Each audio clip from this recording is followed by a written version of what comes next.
ಓಂ ಶಾಂತಿ. ಮುರಳಿಯ ಮುಖ್ಯ ಸಾರ.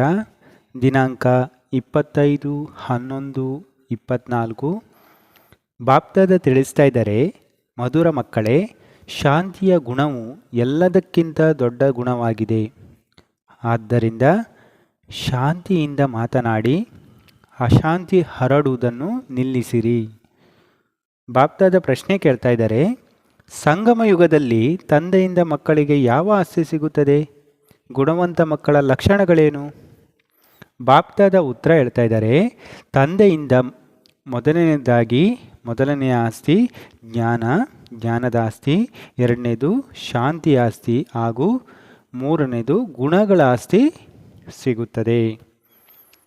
ಗುಣವಂತ ಮಕ್ಕಳು ಸದಾ ಖುಷಿಯಲ್ಲಿರುತ್ತಾರೆ. ಯಾರ ಅವಗುಣವನ್ನು ನೋಡುವುದಿಲ್ಲ, ಯಾರ ಪ್ರತಿಯೂ ದೂರು ಕೊಡುವುದಿಲ್ಲ.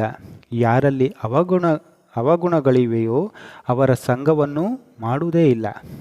ಯಾರೇನಾದರೂ ಹೇಳಿದರೆ ಅದನ್ನು ಕೇಳಿಯೂ ಕೇಳದಂತೆ ತಮ್ಮ ಮೋಜಿನಲ್ಲಿರುತ್ತಾರೆ. ಬಾಪ್ದಾದ ಧಾರಣೆಗೋಸ್ಕರ ತಿಳಿಸ್ತಾ ಇದ್ದಾರೆ, 1. ಹೇಳುತ್ತಾ ಕುಳಿತುಕೊಳ್ಳುತ್ತಾ ನಡೆದಾಡುತ್ತಾ ಜ್ಞಾನದ ಸ್ಮರಣೆ ಮಾಡಬೇಕು. ಮುತ್ತುಗಳನ್ನು ಆರಿಸಿಕೊಳ್ಳುವಂತಹ ಹಂಸಗಳಾಗಬೇಕು. ಎಲ್ಲರಿಂದ ಗುಣ ಗ್ರಹಿಸಬೇಕು. ಒಬ್ಬರು ಇನ್ನೊಬ್ಬರಲ್ಲಿರುವ ಗುಣವನ್ನೇ ಗ್ರಹಿಸಬೇಕು. 2. ತಮ್ಮ ಚಹರೆಯು ಸದಾ ಪ್ರಸನ್ನ ಚಿತ್ತವನ್ನಾಗಿಟ್ಟುಕೊಳ್ಳಲು ತಮ್ಮೊಂದಿಗೆ ತಾವು ಮಾತನಾಡಿಕೊಳ್ಳಬೇಕು. ಓಹೋ, ನಾವಂತೂ ಕುಬೇರನ ಖಜಾನೆಗೆ ಮಾಲೀಕರಾಗುತ್ತಿದ್ದೇವೆ. ಜ್ಞಾನ ಸಾಗರ ತಂದೆಯ ಮುಖಾಂತರ ನಮಗೆ ಜ್ಞಾನರತ್ನಗಳ ಲಾಟರಿಯು ಸಿಗುತ್ತಾ ಇದೆ. ಬಾಪ್ದಾದ ವರದಾನ ಕೊಡ್ತಾ ಇದ್ದಾರೆ,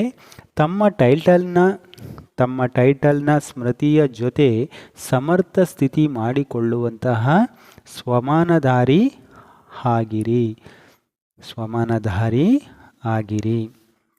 ಬಾಪ್ದಾದ ಸ್ಲೋಗನ್ ಹೇಳ್ತಾ ಇದ್ದಾರೆ, ಅಲೆದಾಡುತ್ತಿರುವ ಆತ್ಮಗಳ ಇಚ್ಛೆ ಪೂರ್ಣ ಮಾಡುವುದಕ್ಕಾಗಿ ಪರಿಶೀಲಿಸುವ ಶಕ್ತಿಯನ್ನು ಹೆಚ್ಚಿಸಿಕೊಳ್ಳಿ.